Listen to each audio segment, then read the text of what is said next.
Hello, friends of the goddess, men and women across the face of the earth. You may notice there's an earth sitting next to me here. I consider her a co-presenter. My name is Lila Sophia Tresemer, and I'm recording here from the Star House in Boulder, Colorado. And my topic to share with you is based on star wisdom and Sophia as a dedication to sacred union. This work is the work of this particular temple, and I will share with you a little bit of the background, and then we're going to land in a shared experience related to the Sophia Creation myth as it's been extrapolated from the Gnostic texts. So these next couple of minutes as an intro and overview, I just want to share some of the principles of how this temple from 30 years since 1990 as an operating temple has been a dedication to sacred union with my beloved partner. So let me share a few images and we'll start with that. Star Wisdom and Sophia, a dedication to sacred union. My beloved David Tresemer, pictured here, is dedicated and has been in the 27 years of our relationship to understanding the sacred feminine. And we have worked a lot with this idea of bringing sacred union to the heart of matter, because it really is in the heart of all life that sacred union exists. This beautiful image on the right side of the screen was designed by a dear friend of mine in honor of the Sophia as a wisdom keeper, both of the earth, but of the four elements as well, and moving into an understanding of the depth of stars, because everything in creation is matter, and it all matters, and we are finding in our reality of being embodied on this earth that it all matters a great deal. This image is something I want to briefly present because I think it's an essential understanding of nested realities. So Concentric Circles is a tool I've used in working with this temple and different combinations of a priestess training program that lasted for 17 years, starting in 2000. And it continues to be a foundational template for much of what we still teach and work with here. So in the very center, we're mostly going to look from the center and then go down towards the bottom of the image, is our story, our personal story, how we as human beings come into this embodiment, what we come with, the challenges and dramas that we work with, and how we navigate all that. The second circle out from that, in relation to sacred union, is basically the closer in archetypes or the models. They might be your parents if you had a really dynamic and loving modeling of parenthood. It might be a story from more of a biographical perspective. I've put Yeshua and Magdalene in this circle because for me they were biographical people, and they also, the story of Magdalene actually is what brought me back into an understanding of Western Christianity and Western esotericism. So they, for me, are a biographical example of a sacred union.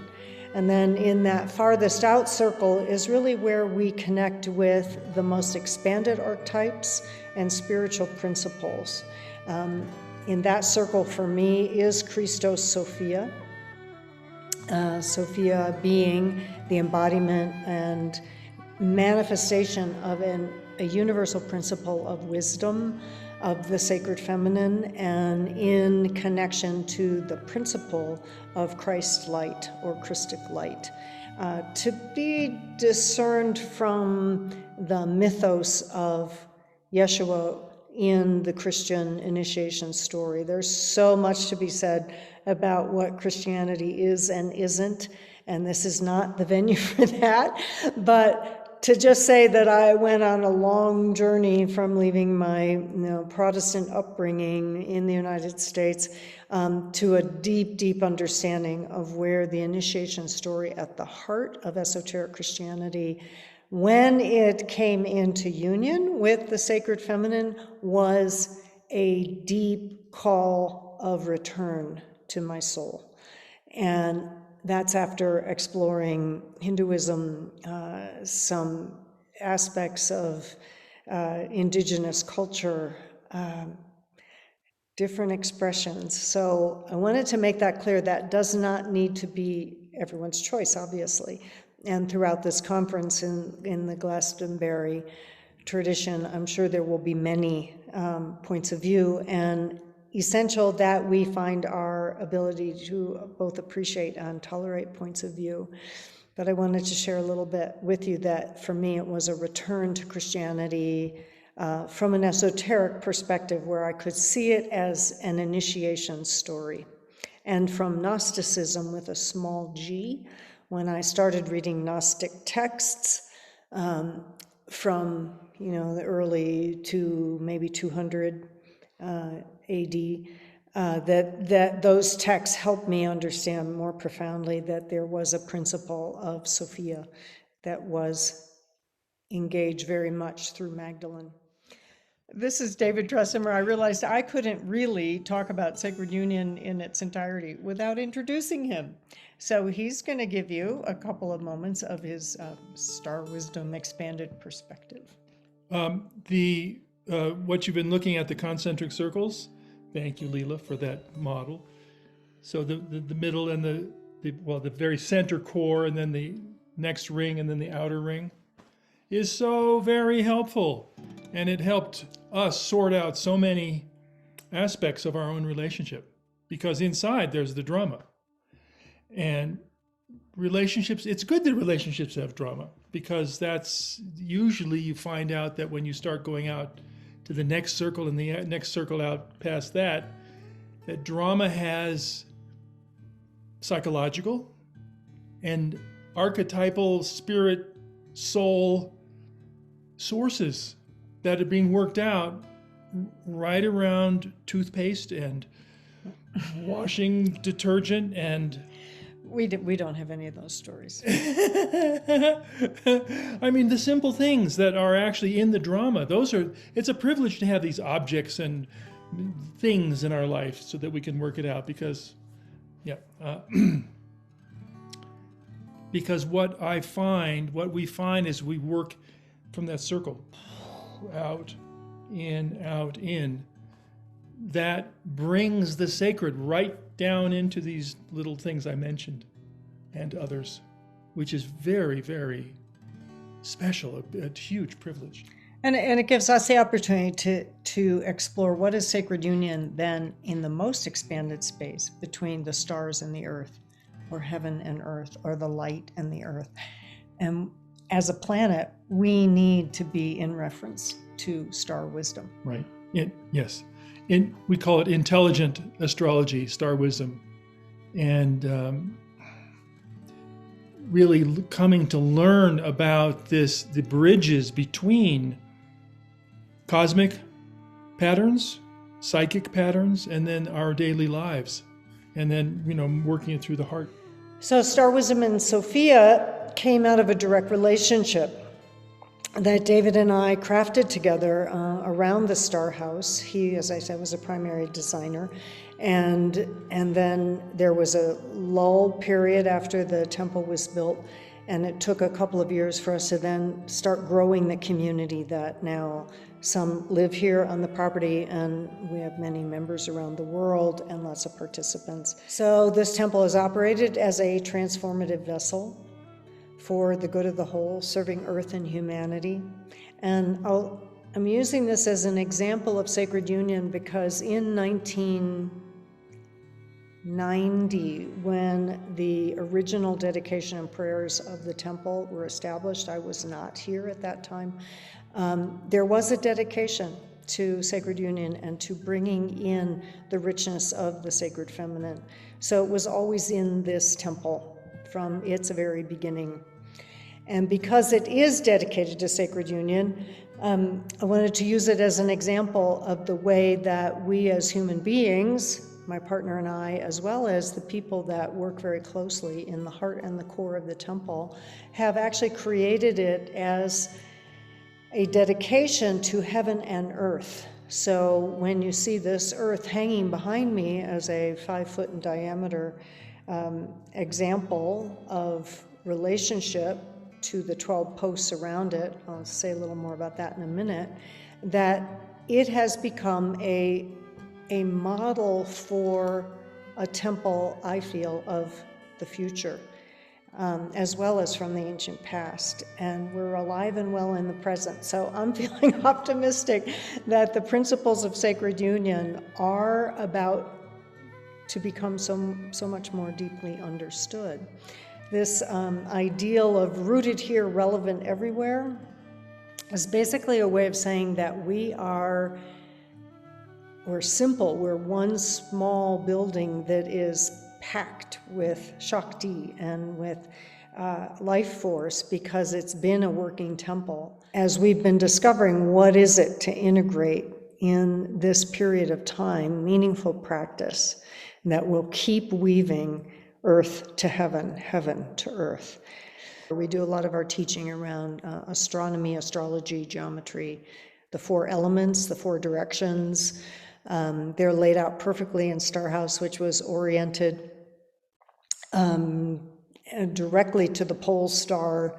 So it's to true north, and the way we celebrate here has everything to do with the directions and the seasons. So it has a pagan overlay in a way as people of the earth, people of the country, relating heaven to earth. What's happening with the sun and the moon? How does it influence, our planting and growing cycles? And sacred activism, which I would bring into this conversation because I feel we all need to be activists right now in the fields and areas of our passion.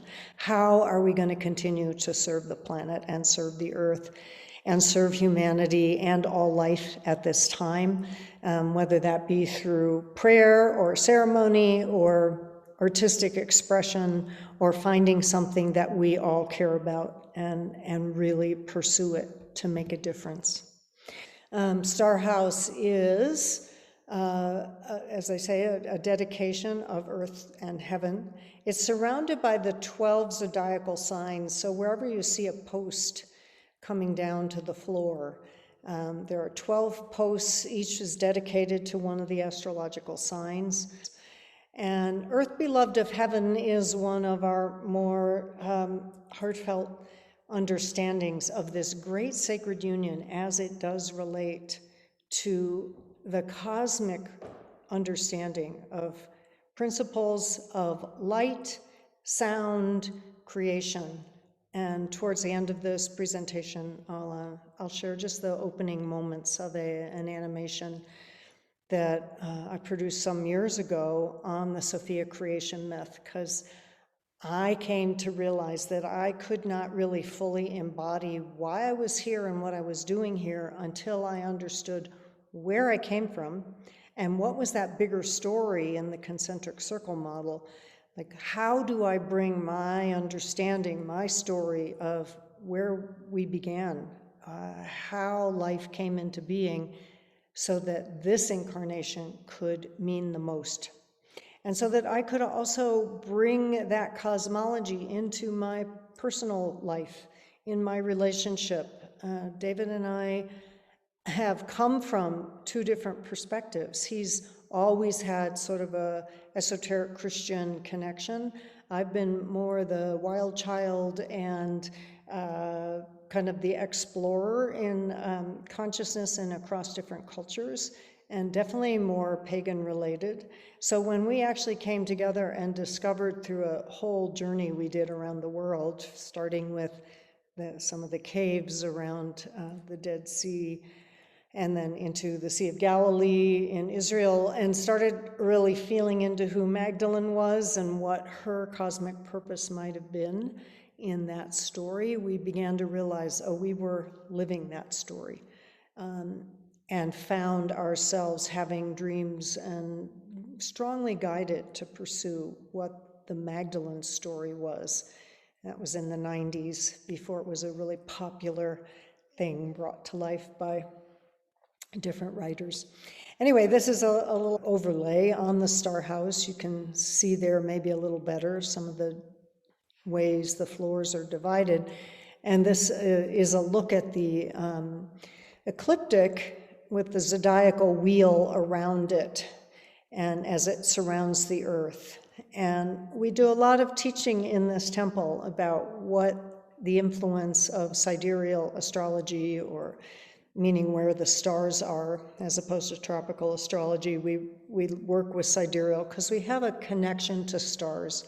And to me, stars and that relationship is part of the sacred union that helps to engage us in the story of Sophia as a cosmic principle as she became the planet. So Gaia Sophia is like the earth embodied version of me, and you in your body, sitting where you are. You also know you have an expanded identification, with a certain archetype, with principles, with, the elements themselves. So we all have our own cosmology, and fundamentally, starting within ourselves, it's based on a deep sacred union within us, and it starts to grow in, again, that nested reality from there. Doesn't mean you need a partner physically to explore sacred union. That's important to say.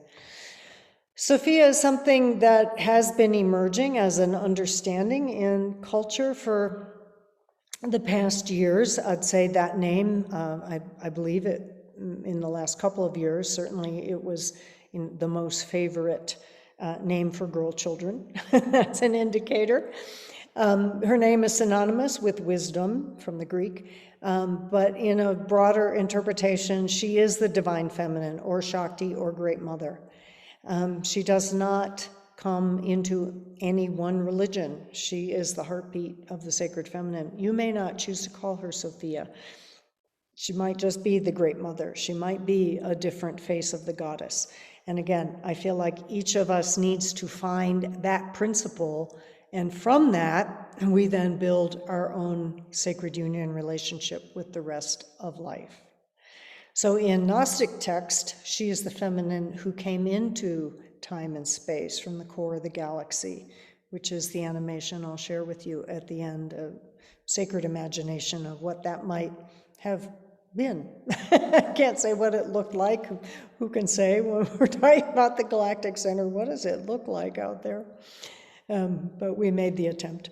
And she became the earth herself as basically the anima mundi, or the world soul.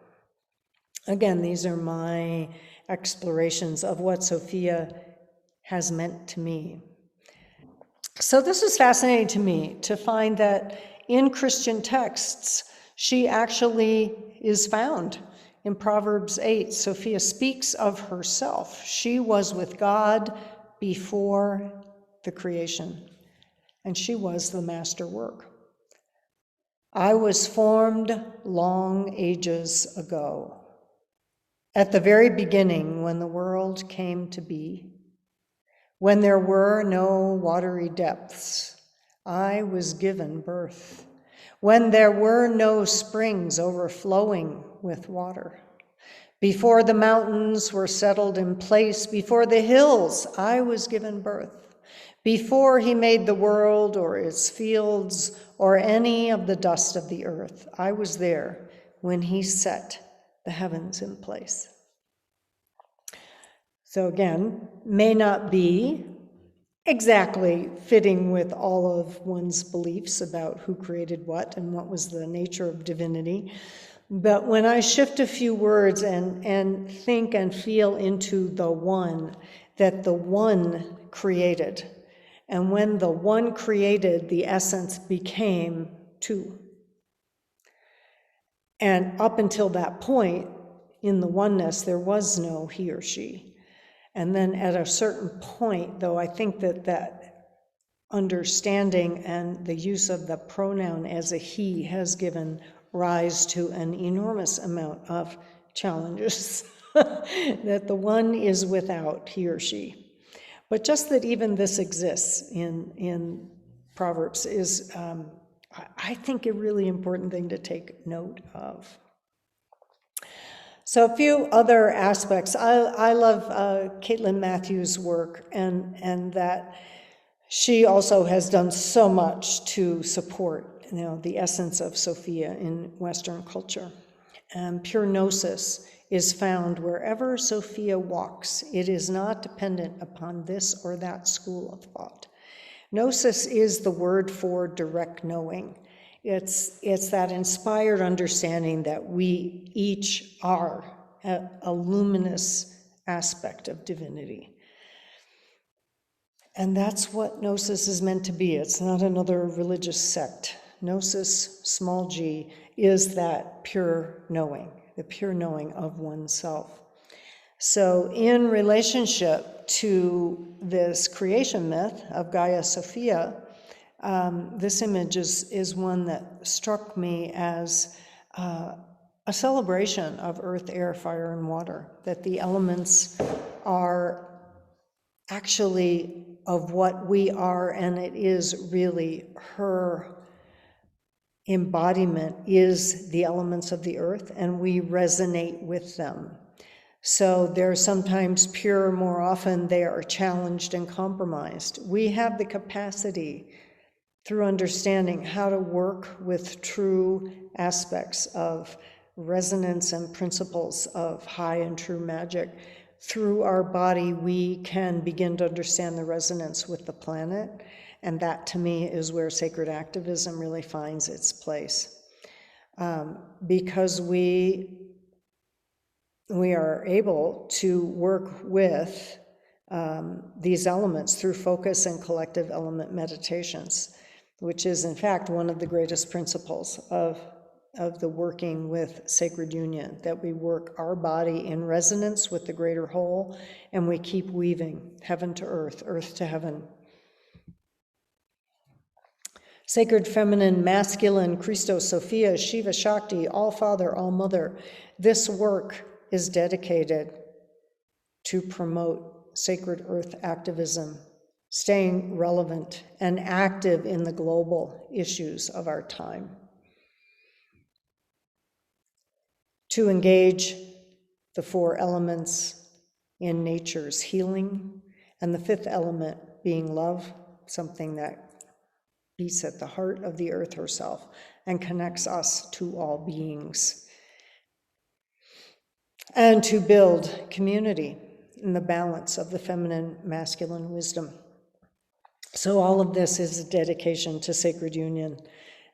Sacred union, again, within that father-mother energy of which we all are as spirit and matter, and as we reach out in relationship to all life. So from here, I'm very pleased to share with you just the opening few minutes of a longer production that can be found, with a longer production that can be found, and the website address will be available at the end. This animation is, again, my interpretation of reading and wanting to integrate and synthesize an esoteric understanding of a creation story. Lovely to share some time with you, and blessings to all the presentations that will be happening during this conference. And may we all continue to rise in light and delight and deep, deep expressions of wisdom on earth. Thank you.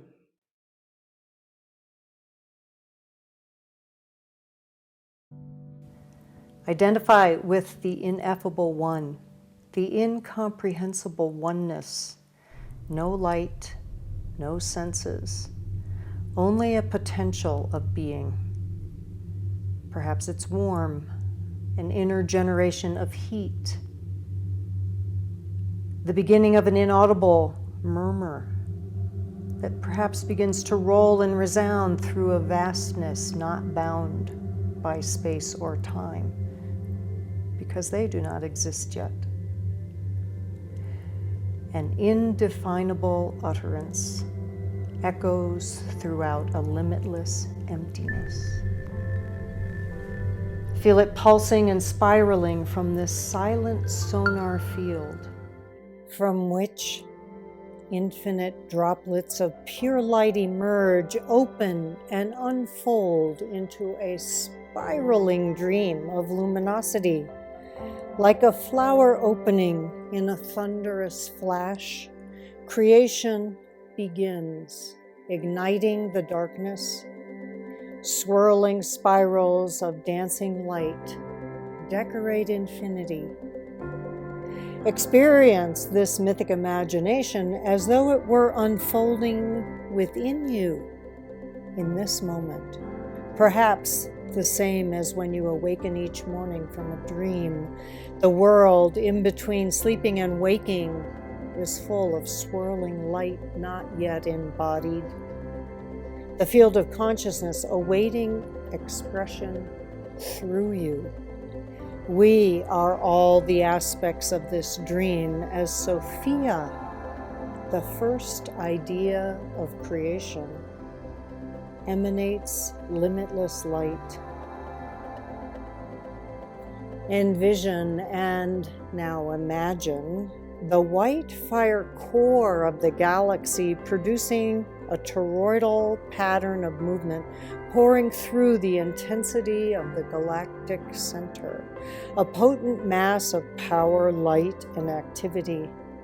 The force of creation emerges from the absolute aloneness of the ineffable one upon the laced pattern and proportion of the field of geometry, the field that supports creation. This creative force has an intense longing for two-ness, for many. That is, for the experience of and with another. From two-ness arises the power of multiplicity by which the original absolute one enters into the play and the outpouring as the universal all.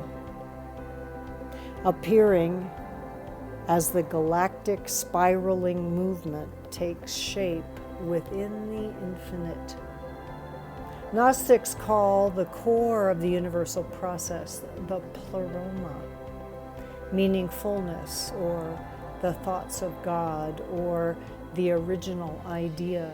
This pattern similar to the look of a cell in our own physical body, and it feels and connects with the power of life as the origins within your own self.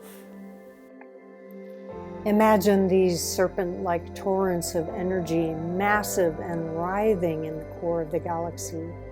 These energies become distinct as the one begins to explore being. They are known in Gnostic texts as the aeons, a Greek word meaning God, emanation, time, cycles. They manifest in sensory worlds through dreaming, as yin and yang vortices, always in movement, virtually interpenetrating each other.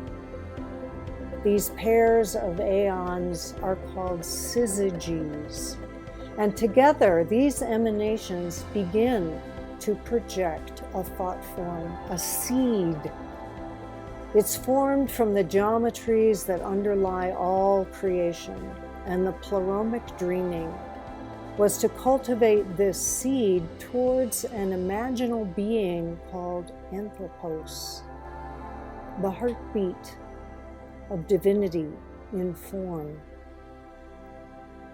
Imagine that the dreaming of all the aeons resembles a group of gardeners facing a fertile, empty field. How might they design a place of beauty, the perfect potential for all humanity? The aeons seed their imagination as a golden energy that takes form across untold spans of time. Into the outer reaches of the galaxy, 28,000 light years from the core, The aeons look beyond the radiant core of the galaxy to a place where conditions for this seed of life are perfect, not too far and not too close to the heat of the galactic center. Among these emanations in the galactic center, there exists one coupling of aeons that the Gnostics referred to as Christos, Sophia. Sophia herself is curious, interested, enthralled, and allured by the intense possibility for creation that exists in the golden seed of Anthropos. She begins to travel by herself with unexpected consequences.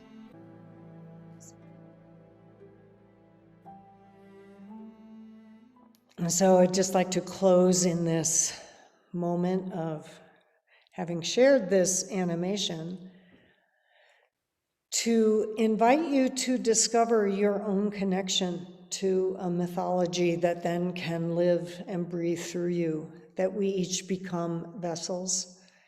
We are living in a dualistic world with left and right and night and day and up and down. And yet we all know we come from something so much greater. So universal intelligence and its essence in bringing back union from these apparent polarities of masculine, feminine, Sophia, Christos, father, mother, male, female, these dualities coming together into the one